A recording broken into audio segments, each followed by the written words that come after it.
Hello, welcome to Pragim Technologies. I am Venkat. This is part 45 of SQL Server. In this session, we'll learn about instead of triggers. Specifically, we'll be talking about instead of insert trigger. Before continuing with the session, I strongly recommend to watch parts 43 and 44 of this video series. In SQL Server, there are three types of triggers: DML, DDL, and logon triggers. DML triggers are fired automatically in response to DML events. Examples of DML events include insert, update, and delete. DML triggers can be further classified into two types: after triggers and instead of triggers. After triggers are fired after the triggering action, whereas instead of triggers are fired instead of the triggering action. The name itself suggests that. So in this session, we'll be talking about instead of triggers. Instead of insert trigger specifically, let's try to understand that with an example.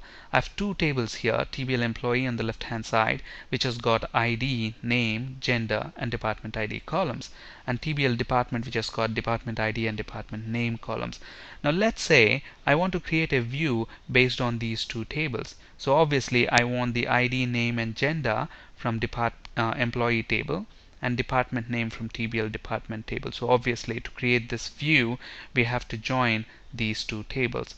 So this view is based on multiple tables. So this view has got multiple base tables. Now let's say when I try to insert a row into this view, so I'm trying to insert into this view. Okay, and if you look at the view itself, it has got 1, 2, 3, 4 columns: ID, name, gender, and department name. So if you look at the values that we are supplying to be inserted into this view, we have ID, name is Valerie, gender is female, and the department name is IT. So, but we know that a view is a virtual table, meaning it is nothing more than a stored SQL query. It doesn't really contain any data. The view actually gets its data from its underlying base tables, in this case from TBL employee and TBL department. So when we try to insert a row into this view, it should behind the scenes insert that row into these base tables. Okay, so when I insert, look at this, we are inserting this row into this view. So we are supplying ID, name, gender, and department name. Now SQL Server has a confusion. Okay, which column should go into which table, or into which base table should this row be inserted, because we already have a row with ID. So should another row be inserted? So there is this confusion. That's why if your insert statement is affecting multiple base tables, then SQL Server will throw an error stating so. So this view is based on multiple tables, and your insert statement into this view will affect both these tables. That's why if you look at the error message, view of function view employee details is not updatable, because the modification affects multiple base tables, and that makes sense. Okay, so now let us see how to correct the situation using instead of triggers. Now instead of triggers are usually used to update views correctly that are based on multiple tables.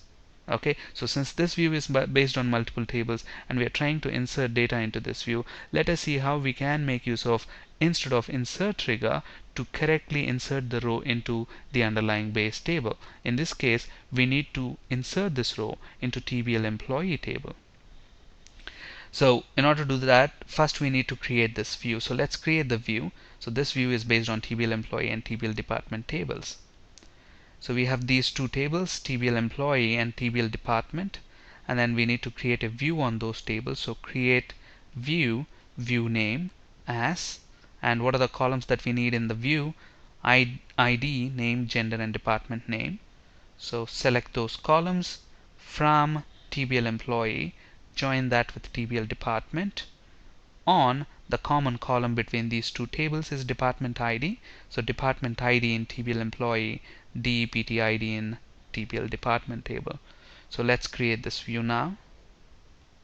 Execute, command completed successfully. Refresh the views folder and we should see the view there. Alright, so we successfully created the view. Now let's try to select data from that view.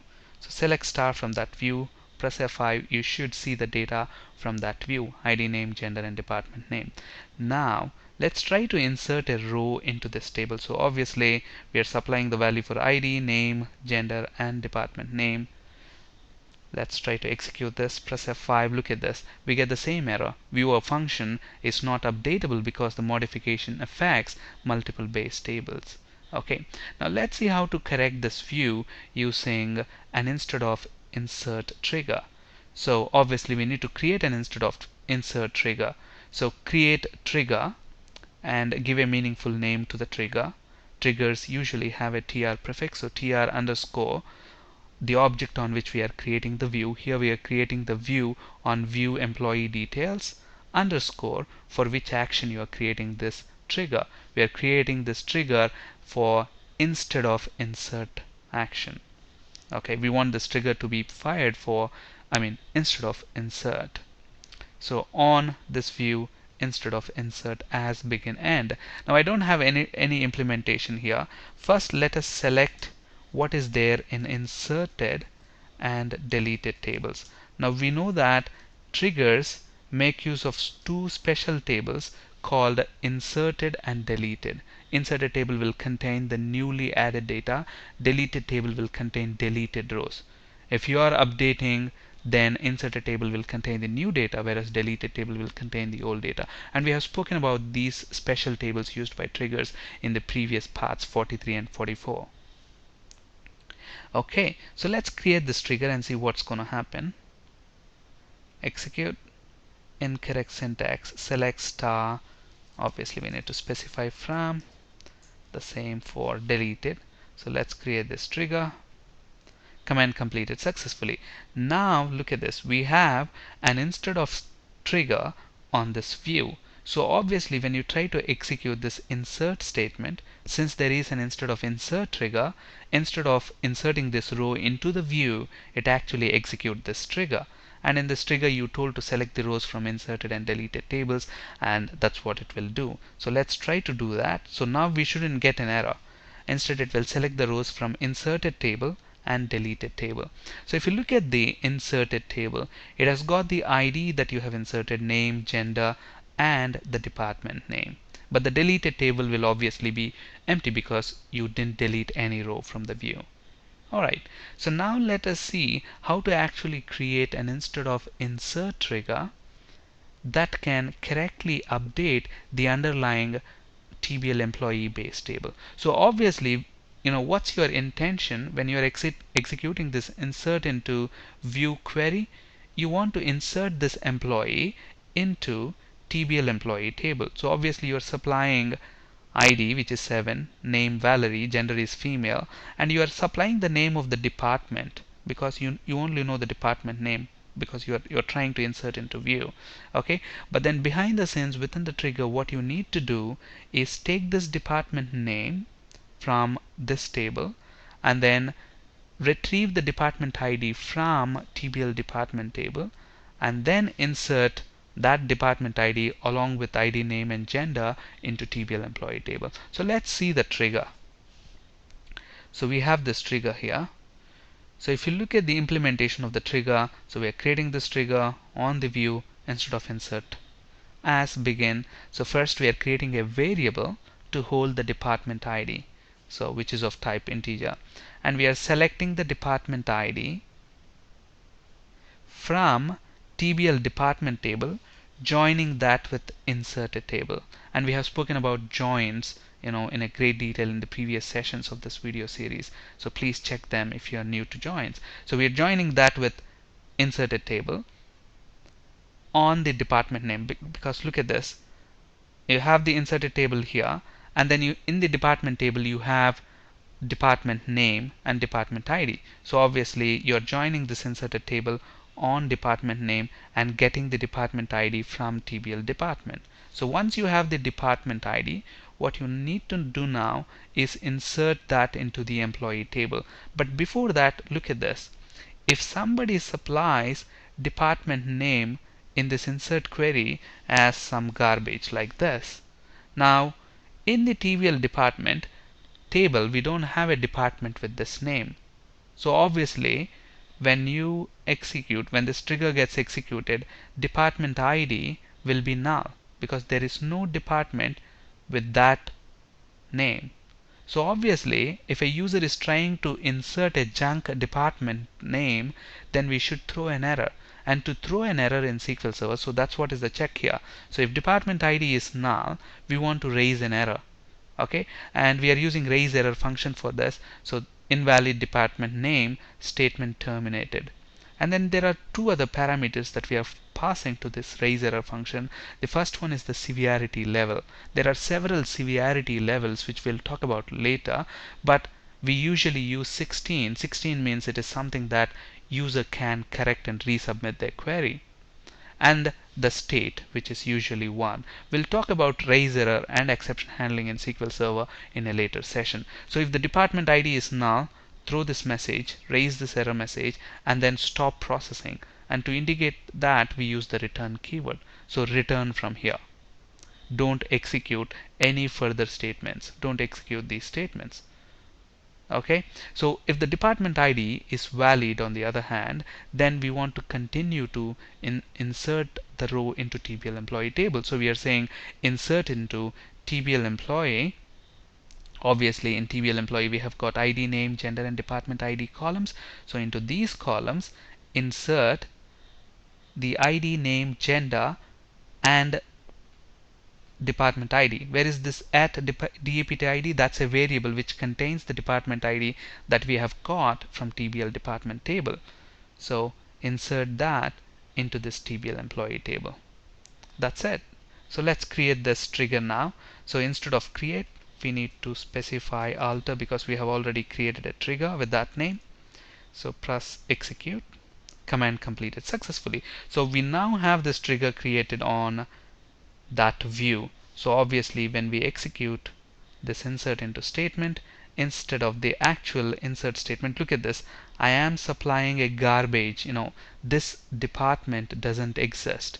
Okay, so when we execute this insert query, what's going to happen in the department table? If you look at department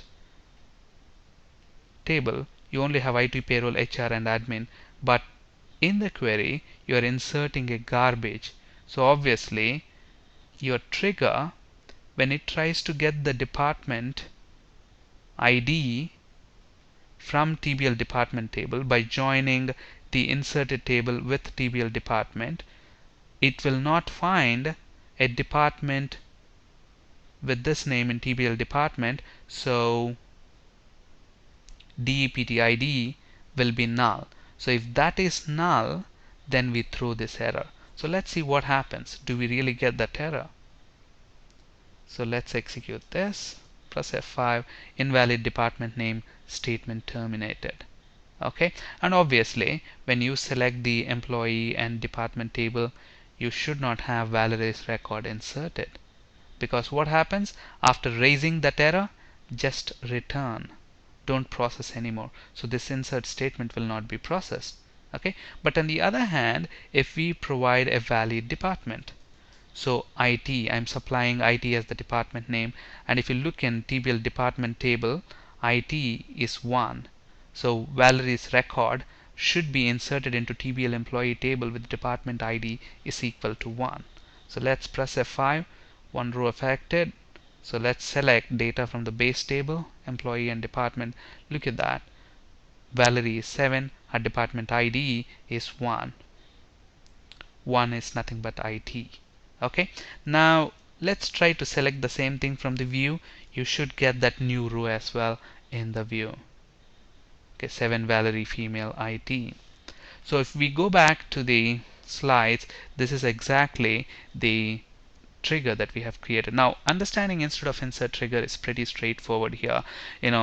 The key to understanding this trigger properly is to understand those special tables used by triggers, inserted and deleted. And we also need to have a good understanding of joins, because to get the department ID, we are joining inserted table with TBL department.